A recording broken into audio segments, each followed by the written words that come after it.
I will begin this next installment of this series, concerning the alt-right, where the previous installment left off, with the basic observation that the alt-right's goals of civilizational renewal cannot be accomplished through populism and popular election victories. Here the observations came broadly in two forms. First, in pointing out that elected politicians will have almost no incentive to row hard against cultural and demographic trends, regardless of whether they are elected in a sudden burst of nationalist or ethno-nationalist populism. Secondly, the concept that some popular nationalist groundswell from the lower middle class and working class could somehow overwhelm and replace elite cultures through long-term grassroots action is similarly impossible, since the very subjects, the middle and working class, have been the primary victims of the nihilism and indolence brought about by the development of late modernity. As such, these classes cannot be relied upon either to hold politicians' feet to the fire in a political sense, or to rise up and retake the culture in a gradualist sense. What we're left with after this is simply a population that cannot by its own means help itself out of the hole that modern post-sexual revolution consumeristic culture has put it in. It can certainly rage against all of the injustices committed against it, but without some outside force coming in to cure this popular movement of its own nihilism and lazy disorganization, no nationalist movement, alt-right or otherwise, will go anywhere, either towards ultimate political victory or to the restoration of Western civilization, which is supposedly the alt-right's final goal. In other words, election victories will not save you from the need to confront the myriad leadership and philosophical challenges of starting a new ideological movement. But of course, I know full well that I'm not telling any of the more intelligent or thoughtful members of the alt-right anything they don't already know. Sure, the average poster on r/the Donald might be gobsmacked that political victories aren't going to turn things around, but the thought leaders know better. They know that the only way a movement like this will succeed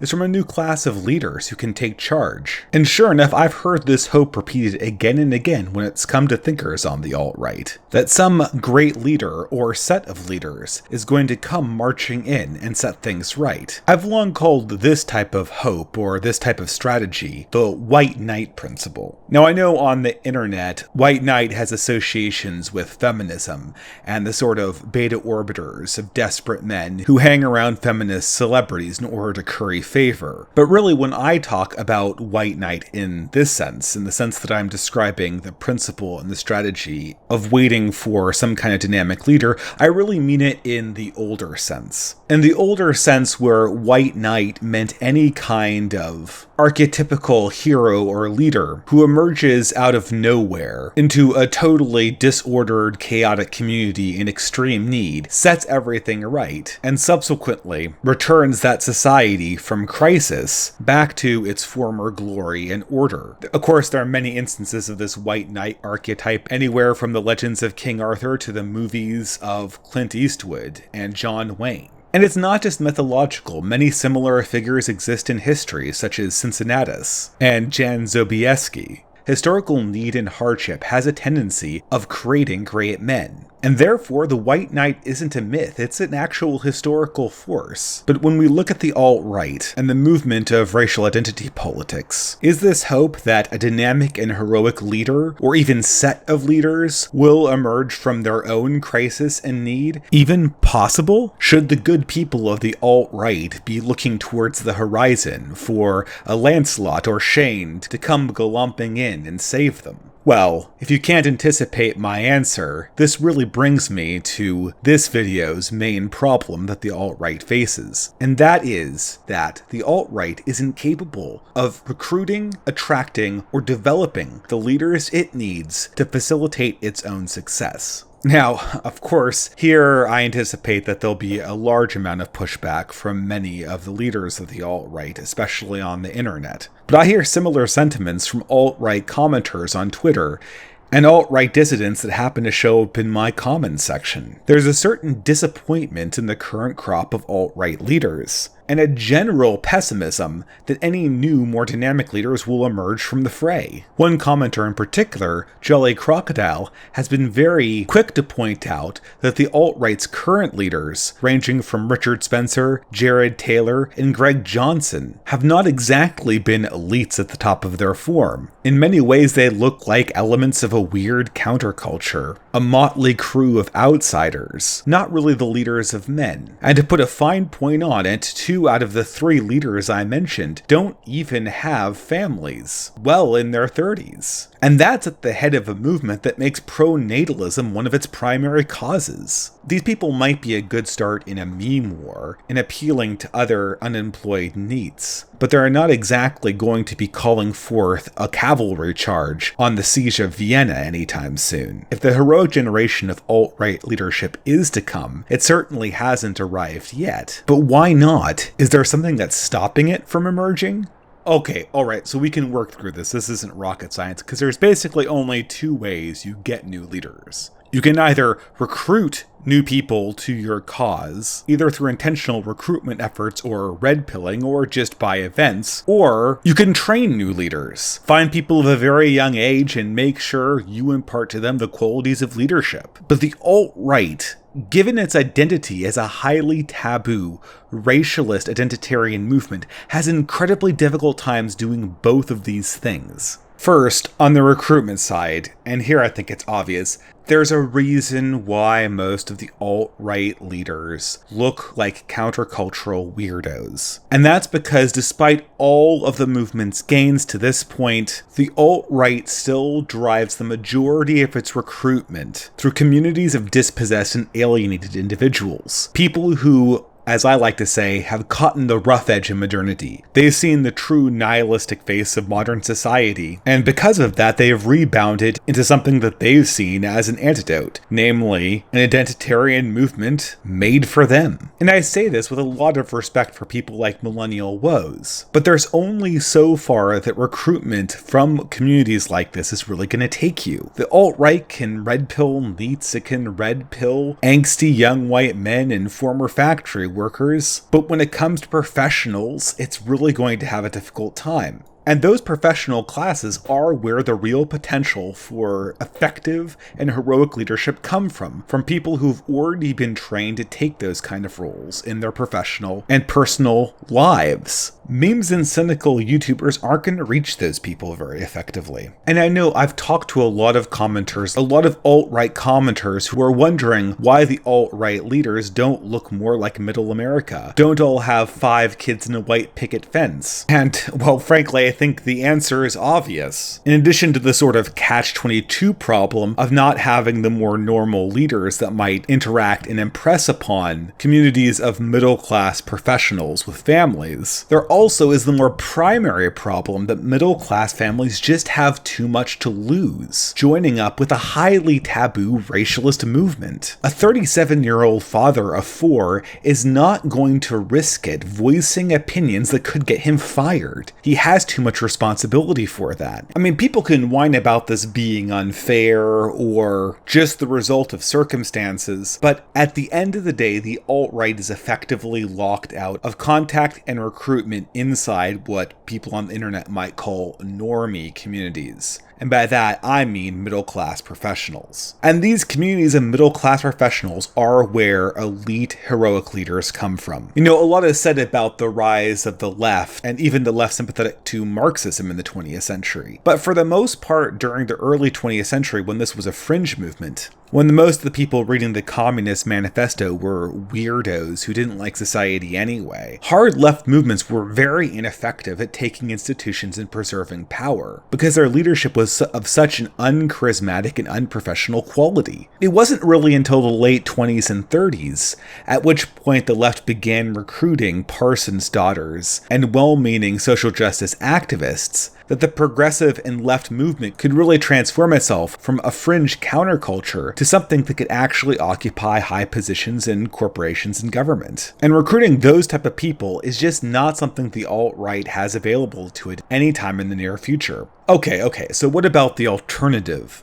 training and educating a new leadership from much younger individuals, training individuals who are still fresh-faced and idealistic and haven't yet fallen into a cynical internet subculture.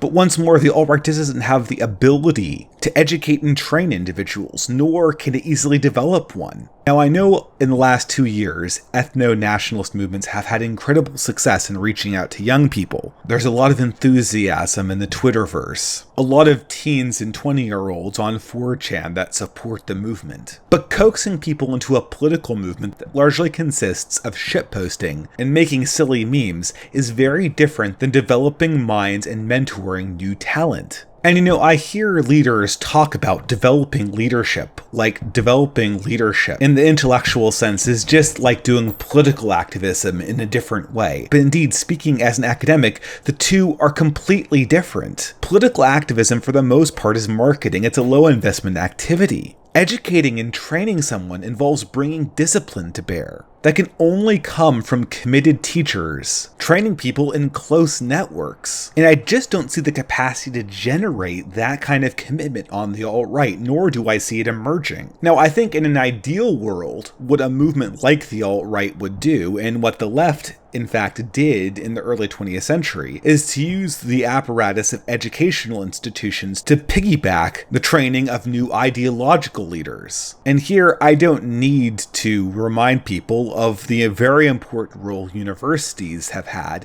in the left's own rise to political dominance. But for those alt-righters who think they're going to be able to infiltrate modern educational institutions, I'm afraid they're out of luck. The left is fully aware of the importance of education, and there is no way they're going to allow cells, neo-identitarian white nationalists, into their institutions to train a new generation of young people. They know this trick because they've done it themselves, and they're not going to let their opponents turn the tables on them. So what the alt-right is really left with is the prospect of training up new leadership with no institutional support, and that means very close networks, where supremely dedicated older individuals sacrifice an enormous amount of their time, monk-like, to the training and upbringing of new individuals. And there's nothing that can facilitate that in a loosely aligned internet community. So as we see, the alt-right really has no mechanism for generating new leaders, and as such they shouldn't expect some white knight to come over the hill to save them. Any hope that they'll achieve their objectives by a highly organized, motivated, and heroic individual is really very unlikely to happen. But I can already anticipate an objection to this, and indeed to the first two problems that I've made videos about. Aren't these tactical concerns? What do they really have to do with the essence of the alt-right, the essence of a racial identitarian movement? Well, I think what this video and the last one have really pointed to is an absence, or at least a lack of focus in the alt-right, in what really is the problem, what really is the central issue. In both cases, the political ambitions of the alt-right to achieve cultural dominance and the restoration of Western civilization, either through a political victory brought about by populism or brought about by the development of a great and heroic leadership, have been thwarted by one central element,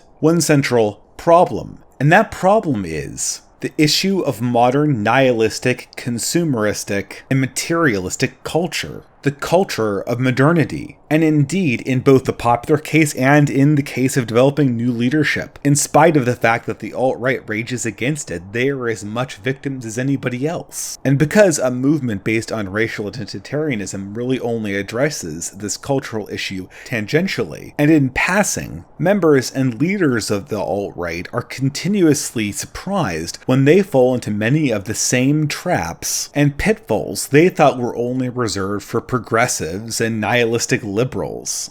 And I think a lot of people on the alt-right who are watching this will be very critical about this observation. I can imagine they'll say something like, well, is the problems the alt-right has in addressing modern nihilism and modern consumeristic culture really a problem with the alt-right per se? Is this specifically a problem with a racial identitarian movement? And indeed, I think it is. And to answer this question, I'm going to go back to a question that the YouTuber friend had asked me on a recent live stream. Namely, why is the primary identitarian movement in this age racially organized? Couldn't it have been religion or patriotism or something else? Now, I mean, to a certain extent, I don't think the alt-right is totally wrong. Race is sort of a natural object around which communities organize. It's not completely artificial, but I think largely the reason why this current identitarian moment organizes around race has to do with two things. First, the fact that this is fundamentally a reaction against an obsession on the left with race, on their attempts to recast class dynamics, and in particular Marxist class dynamics along the white people versus people of color spectrum. But the other reason why I think race is so popular as an organizing principle for identitarian movements is just that it's so easy. It requires absolutely no commitment on the part of the consumer who's looking out into the internet and trying to find some kind of identity. They can just tap into it instantly, and it doesn't require any kind of ideological discipline. It doesn't require any self-examination of lifestyle, because sure enough, you're going to be white no matter what you do. You're going to be white regardless if you take drugs and play video games and live a completely selfish life. And that makes race incredibly powerful as an organizing principle inside modernity when everyone is sort of enthralled to these really pathological lifestyles. It's certainly why it's been so useful for the left, but at the same time that creates a problem, because when you're using this as your main organizing principle, you have this perfect excuse and way to sidestep the whole problem of addressing discipline, and the discipline to resist modern culture, which is necessary for any kind of civilizational counterculture movement. Unless the alt-right becomes a lot more thick with its ideology and ethics, most of its members are going to feel no pressure to actually motivate themselves to adopt a culture that will lead to the kind of organizational accomplishments the alt-right needs to accomplish any of its objectives. It's not enough to simply be against modernity. You have to introduce mechanisms to confront it, disciplines that will resist it, and movements that put identity before ethics are never going to achieve that, or at least will have a much harder time. And without a mechanism for resisting materialistic modern culture, a dissident movement will always be at the mercy of the leaders that control that materialistic culture, namely the institutions that the alt-right hopes to confront and eventually tear down. The academic, corporate, and governmental institutions of modern globalism. Are these tactical issues? Well, I suppose in some sense they are, but they're tactical problems that unearth a deeper philosophical problem. For these philosophical problems uncover a lot deeper and darker issues for the alt-right that I'll address in my later videos.